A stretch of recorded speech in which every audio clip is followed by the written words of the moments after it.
Amigos, vamos a ver en esta ocasión qué es el comunismo, ya que se puso de moda, incluso diciendo que hay un virus del comunismo en función de lo que vienen siendo los libros de texto gratuitos, que el gran problema de los libros de texto para la extrema derecha es que enseñan a las personas a pensar.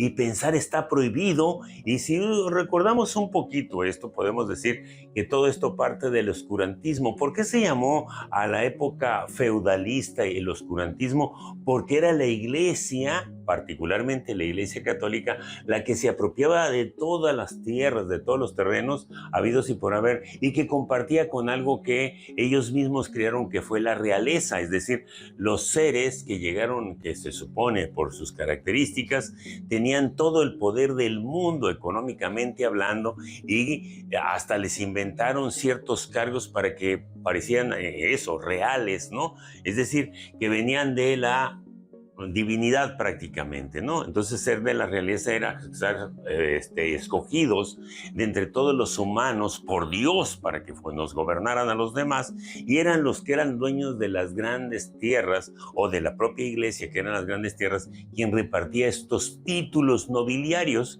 Y de eso, este fenómeno llamado el feudalismo, o también considerado como el oscurantismo, duró más de 1000 años gobernando prácticamente al mundo occidental. Bueno, pero da la casualidad que ahora estamos ante una situación de que se trata de que la gente no piense, no razone, sino que vaya y se aprenda las cosas, como pasa en la educación muy criticada de Estados Unidos, que si tienes 14 años tienes que estar en tal grado con tales y tales características y no te debes de mover de ahí, ¿no? Entonces, lo curioso es eso, y debes de saber esto. ¿Qué es lo que debes de saber? Lo que está permitido que sepas. No importa que no razones ni nada, que sepas.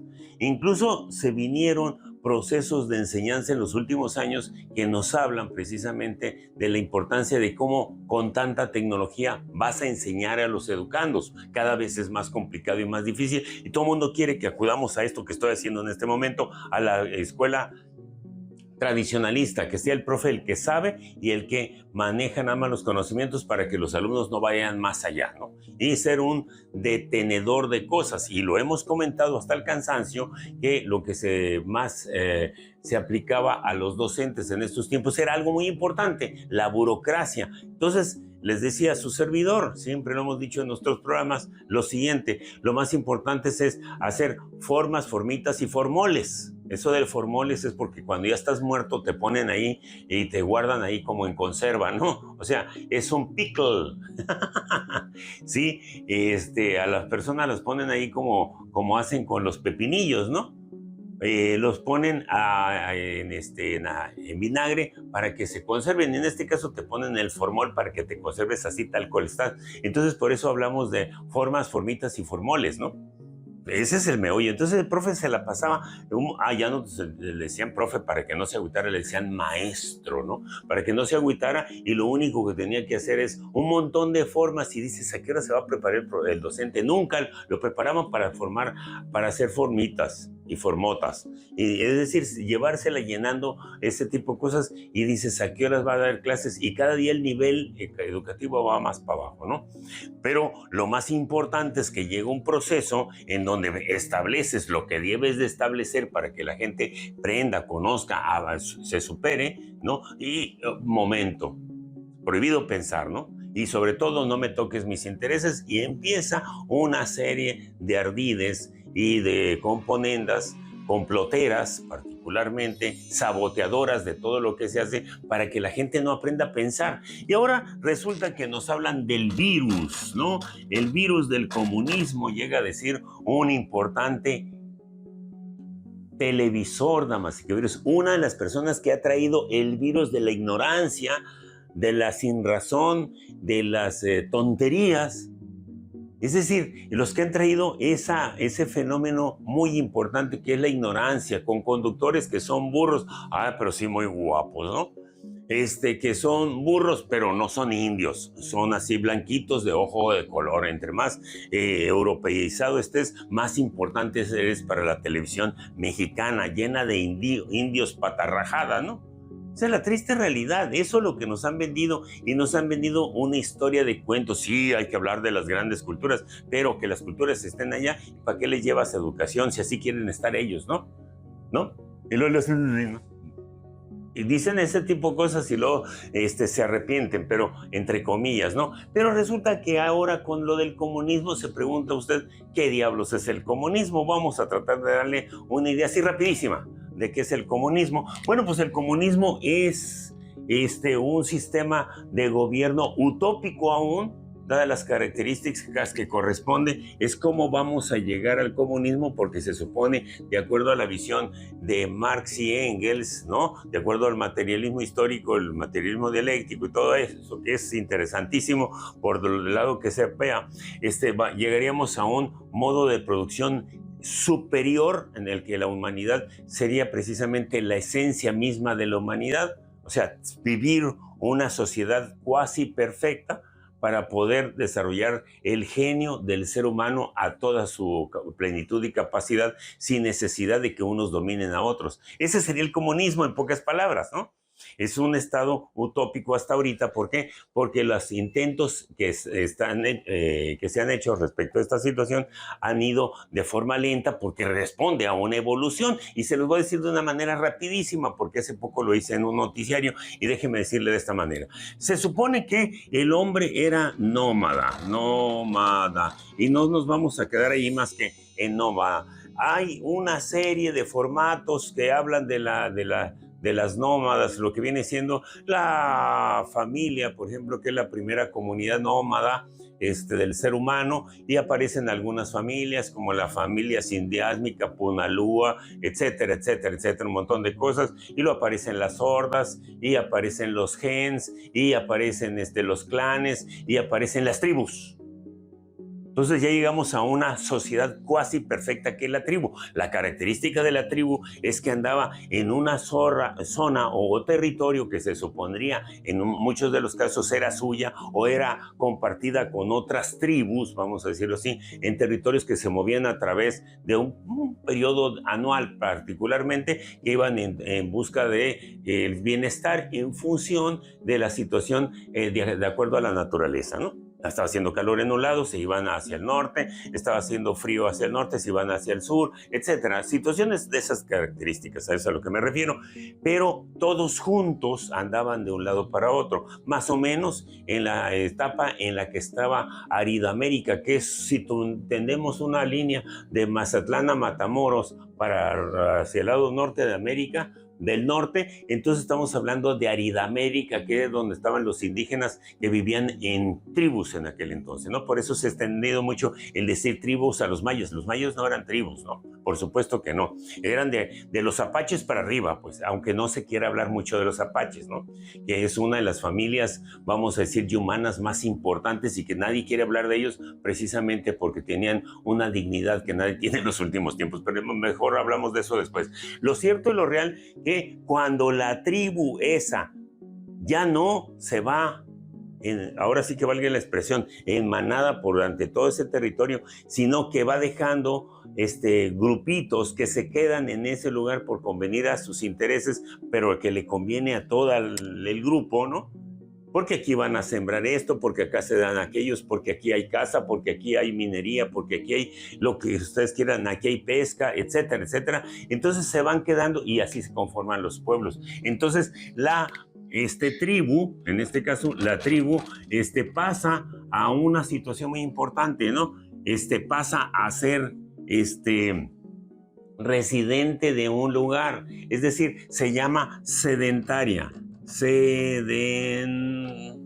Sedentarismo. Es decir, cuando la tribu esa deja de ser nómada y se asienta en un territorio, un pueblito aquí, otro allá, etcétera, etcétera, una villa aquí, un puertecito aquí, lo que ustedes quieran, entonces se convierte precisamente en lo que viene siendo, ¿sí?, el primer estadio o el primer modo de producción o la primer forma de gobierno, vamos a decirlo de alguna manera, para que cambia de tribu a hacer exactamente la misma, pero ahora sin moverse, ¿sí? Aunque algunos siguen viajando, pero eso no es lo de menos, ¿no? ya no andan con las carretas y todo eso, ¿no? Se quedan en ese lugar y nace el primer estadio o modo de producción, y este mismo se llama comunismo primitivo. ¿Qué quiere decir esto? Que simple y sencillamente es todo la producción, todo lo que se hace entre todos es para todos. Y se ayudan, unos pescan y le entregan los peces al pueblo para que se repartan tal cual, otro trae carne, etcétera, etcétera, otro tiene ganado, otro produce que maíz, que trigo, que cebada, lo que ustedes quieran de la agricultura. Es decir, se ponen a hacer todo para todos. Entonces, vamos a decir que el sentido aquí aparece la propiedad ¿qué? De los medios de producción. Cómo produces es cómo se va a llevar a cabo este proceso. Entonces aquí se produce de manera comunal. Entonces los de un pueblito determinado, todos se dedican a la pesca. Los de acá todos se dedican a la agricultura. Los de allá todos se dedican a la ganadería. Y así sucesivamente, ¿no? Y entre ellos se reparten, pero precisamente hay una situación muy importante, ¿no? Todos se apoyan dentro de esa comunidad o de esa sociedad, y que tienen características de territorio, idioma, cultura, leyes, incluso van respondiendo a ciertos comportamientos, ¿no? Independientemente, todo lo demás no nos vamos a detener en eso, es muy interesante, pero no. Y después de esto, del comunismo primitivo, pasan a un sistema donde cada zona, cada lugar, cada persona se va especializando, y entonces aparece lo que nosotros consideramos lo que viene siendo la división social, social al trabajo, ¿no? Es decir, donde cada uno se va especializando. Hagan de cuenta que todos se ponen a estudiar, ¿no? Dentro de su práctica, etcétera, etcétera, y se van especializando en lo que van haciendo. Entonces, cuando aparece la división social del trabajo, entonces aparecen quiénes son los gobernantes, quiénes son los militares, quiénes son los sacerdotes, quiénes son los agricultores, entonces hay una división impresionante. Entonces se convierte de un comunismo primitivo rústico a un proceso de una sociedad más refinada, más preparada, con mayor desarrollo cultural y tecnológico. Estamos hablando de desarrollo también. Entonces, lo más interesante de esta situación es que en esta se encontraban precisamente lo que les acabo de decir. Si se traza un eje de Mazatlán hasta Soto la Marina o allá de Mataulipas, allá arriba, ¿sí? Vamos a encontrar, respetables amigos, que de allí para abajo,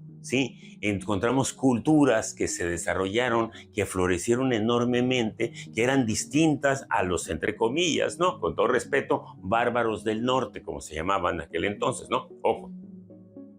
Entonces, en la parte inferior, en la parte sur, más bien dicho, nos encontramos las grandes culturas de Mesoamérica. Y hablamos de todos los que ustedes sepan, desde los más antiguos, los olmecas, los toltecas, después los mayas, los aztecas, chichimecas, todos, un montón de culturas que tenemos en México, sensacionales, porque todas tienen lo suyo, ¿no? Pero no nos detengamos ahí. Lo que sucede es que en ese momento estaban en un momento casi en la parte más trascendente, más desarrollada de este modo de producción que se llamaba modo, ¿sí?, de producción asiático. Y se le llamó así porque precisamente era una forma en cómo se desarrollaba en los procesos en Asia, por eso se llama asiático, ¿no? Que es exactamente cómo estaban las culturas en Mesoamérica, así estaban los aztecas en aquel entonces y todos los que estaban en su momento, ¿no? Bueno.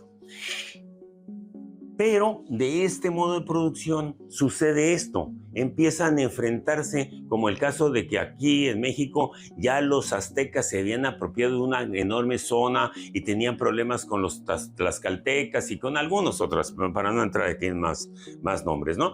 Con otros grupos, entonces iban dominando la zona. Pero llegaba el momento, según esto, que cuando estos pueblos iban creciendo, iban peleándose, enfrentándose, disputando cosas con otros grupos, con otros territorios, etcétera, y entonces venían las guerras. Entonces, cuando había guerras, ¿saben qué es lo que sucedía? Muchas veces cobraban presos, y decías, ¿qué hacemos con todos los presos? ¿No? Al rato tenían un montón de presos que no habían que hacer, y entonces surge la idea de convertirlos en esclavos, y de ahí nace algo que incluso lo manejaban como algo, vamos a decir, de ética personal, ¿no? O sea, caíste en la batalla, eres esclavo y tenías que asumir tu esclavitud, punto. Nada tiene que ver con la esclavitud de la época de los españoles, de las colonias, no, era esclavitud, se llama esclavismo, que era que la riqueza ahora se iba a tener en función de la cantidad de esclavos que tuvieras, y nace allí el concepto de cierta propiedad privada sobre los medios de comunicación, es decir, tener de los medios de producción, es decir, tener algo que te permitiera producir, y en este caso era en base a los esclavos, ¿no? Entonces, en ese sentido, nace precisamente el esclavismo o modo de producción esclavista, que nos permite que la riqueza de las personas iba en función de la cantidad de esclavos, o sea, de mano de obra, los que iban a producir riqueza, porque recuérdense que en este asunto quien produce la riqueza es la mano de obra.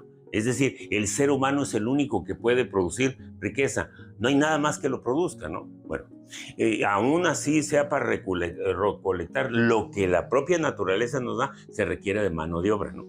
Y entre más calificada sea, es mejor, porque es más óptima, ¿no? Bueno, el caso está de que el esclavismo nace cuando acá se peleaban y se cobraban esclavos y después no hallaban qué hacer con ellos, ¿no? Digo, presos que después no hallaban qué hacer con ellos y lo convirtieron en esclavos.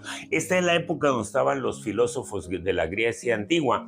Por eso, Aristóteles, sobre todo Sócrates, él era una persona con mucho recurso en aquel entonces, porque tenía esclavos a su servicio. Entonces él se la pasaba filosofando, dicen por ahí. Bueno, lo más interesante de esta situación es que en Grecia pues estaban los demos, es decir, los patrones, los jefes, los dueños del territorio, por decir algo, los patrones, y estaban los esclavos, de esos nadie hablaba porque eran parias, ¿no? Y estaban los no ciudadanos, es decir, la gente que andaba por ahí de paso por alguna razón, que eran mercaderes, que eran comerciantes, que era otro tipo de cosas, que no tenían un estatus lugar en la polis, ¿no? En la polis griega, no tenían ningún estatus de reconocimiento, vamos a decir, social. Punto. Eran foráneos, eran extranjeros, esos nadie los tomaba en cuenta. Entonces nada más estaban los esclavistas y los esclavos, ¿no? Tan sencillo como eso, ¿no? Bueno, y no eran obviamente de color, para que me entiendan, ¿no? Ese es el esclavismo. Ahora bien, ¿qué pasa más adelante cuando descubren que el valor de la riqueza no está en los esclavos, sino en la tierra, que es la que te da la producción, ¿no? Y entonces empiezan aquí que los grandes esclavistas se van convirtiendo en base al manejo prácticamente religioso en divinidades en la tierra, ¿no? Y entonces nace el feudalismo, porque resulta que se dan cuenta que ahora la riqueza, la manera de producir es en base a quien tenga tierras. Y entonces empiezan a surgir los nobles, que empiezan a repartirse los países, y aparecen nombres como el rey de tal lugar, el príncipe de tal lugar, la princesa no sé qué, la condesa, la baronesa, el varón, el archiduque, el duque, etc. El duque es un poblado, ¿no? Un ducado, por ejemplo, ¿no? Entonces, que es como presidente municipal de la zona, y así se van repartiendo con distintos nombres, ¿no? Y entonces, caray, entonces del esclavismo se pasó a la riqueza nueva, que era el feudalismo, feudalismo, ¿no? Que es el que tiene tierras, tiene la riqueza, y eso es lo que más importante. Pero resulta que esos que les digo que andaban desde la época del esclavismo de un lado para abajo, para otro, porque comerciaban con mercancías, traían productos de un lado de otro y compraban de aquí, se lo llevaban para allá, etcétera, etcétera. Entonces empezó a haber una situación interesantísima, ¿no? Entonces se van inmediatamente ellos viendo cómo está la situación, porque los feudalistas llega el momento en que nacen las aduanas y entonces ponen aduanas y entonces los comerciantes que vivían en los territorios libres llamados burgos, ¿no? Entonces tenían que pasar por ciertos territorios y pues resulta que no solo los asaltaban, etcétera, etcétera, sino que aparte ponían aduanas que te cobraban los famosos aranceles, por decirlo de alguna manera, o impuestos por el tráfico de mercancías, etcétera, ¿no? Y cada vez iban más especializados y cada vez eran más onerosos. Entonces llega el momento que los que se establecían en territorios libres, que no, llamados burgos, no tenían otras alternativas que a veces hacer largos cruces, etcétera, etcétera, para poder manejar sus mercancías, pues entonces se les hizo más fácil tomar el poder. Y de esa manera nace precisamente el sistema que hoy tenemos, que se llama capitalismo, ¿no? Y bueno, dentro del capitalismo, pues simple y sencillamente ahora la riqueza no está necesariamente en el dinero, sino en el dinero que produce dinero, o el dinero que produce riqueza. Entonces, no todo dinero produce riqueza. Es como decir, usted tiene $1 millón y lo mete al banco y lo deja allí. Entonces está viviendo del rédito de ese dinero, ¿no? Si está en Estados Unidos, si es ciudadano gringo, se lo van a comer y se lo van a desaparecer. Si lo tiene en México, puede ser que dure algún tiempo, pero le van a dar un rédito muy pequeñito, pero no se le va a desfigurar su $1 millón, ¿no? Pero lo más interesante es que ese $1 millón, en el lugar de haberlo metido al banco, usted se pone y hace un negocio aquí, otro negocio acá. Entonces, al paso del tiempo, ese $1 millón se convierte en 2 y así se va de acuerdo al desarrollo de su negocio. Empieza a ser un dinero productivo que le va a empezar a dar dinero, o que lo invierte aquí, que lo invierte acá y lo invierte más allá. Es decir, es un dinero que está en movimiento, es decir, un dinero que genera capital, o un capital que está generando, no sé, ¿no? Ese es el meollo del asunto. Entonces aparece el capitalismo, donde lo más importante es la posesión de los medios de comunicación, de producción, básicamente en base a los recursos del capital, dinero que produce dinero, o dinero invertido en algún medio de producción que le esté produciendo esa riqueza, ¿no? Para que la gente siga trabajando para usted, y quien produce riqueza trabajan para uno, ¿no? Y bueno, Marx y Engels establecen precisamente este tipo de desarrollo para poder explicar que el mundo después del capitalismo, ante la aversión de la sobreexplotación de la mano de obra y la sobreexplotación de los recursos humanos, recursos públicos, de la corrupción y todo lo demás que se avecina, y miren, lo dijeron hace muchos años y ahora está saliendo cierto, ¿no? Nos lleva a una crisis enorme del capitalismo y hacen una crítica del capitalismo, hacen una crítica de la sociedad, etcétera, ¿no? Y bueno, ellos establecen que entonces el capitalismo, el ser humano tiene que seguir evolucionando, y una de esas evoluciones del capitalismo, respetables amigos, es llegar a un estadio superior que se llama socialismo. Socialismo, que viene siendo muy parecido a lo que viene siendo ¿cómo se llama? El modo de producción asiático. Es decir, donde la gente está especializada y produce para sí misma. ¿A través de qué? De un Estado que lo va a, vamos a decir, a ordenar todo. Lo va a manejar como una economía centralizada, donde se va a estar desarrollando precisamente la sociedad, ¿no? Y esto se llevó a cabo a través de los famosos países socialistas, de los cuales ahora quedan unos cuantos, como China, ¿sí? Cuba, Corea del Norte y algunos otros que suelen tener una economía socialista, que es una economía centrada en el desarrollo de sus pueblos. Y todo el mundo ha hablado de que ha sido un fracaso, etcétera, etcétera, estos países rojos, ¿no? Que son un fracaso, pero resulta que hoy en la actualidad nadie niega el éxito que tiene China, ¿no? O sea, China como el país socialista más importante hoy en día. ¿Qué es lo que quiero decir aquí? Hasta ahí llega el socialismo. En la actualidad, China es un estado socialista que ha llevado precisamente a convertirse prácticamente en la primer potencia del mundo. Pero ojo, no se está creyéndose la prepotencia, digo, la potencia más importante del mundo, porque no está dominando a los demás países, sino que está negociando con los demás países porque ellos no están viendo el lucro en su desarrollo. Esa es la situación. Ahora bien, cuando nosotros hablamos de comunismo, ¿sí? Entonces estamos hablando de algo muy importante, que sería, en este caso, el sistema desarrollado de lo que viene siendo el comunismo primitivo. Ahora sí, sería el comunismo científico, se dice, ¿no? Y ese comunismo científico establecería en todo caso que el ser humano ya llegó a una situación de más allá del bien y el mal, donde tenía la oportunidad de tener toda la preparación del mundo, todas las condiciones del mundo que pueda tener el mundo de su tiempo, que eso pasaría muchísimos años evolutivas para poderse sentir más allá del bien y del mal y poder desarrollar una sociedad cuasi perfecta hacia el mundo futuro.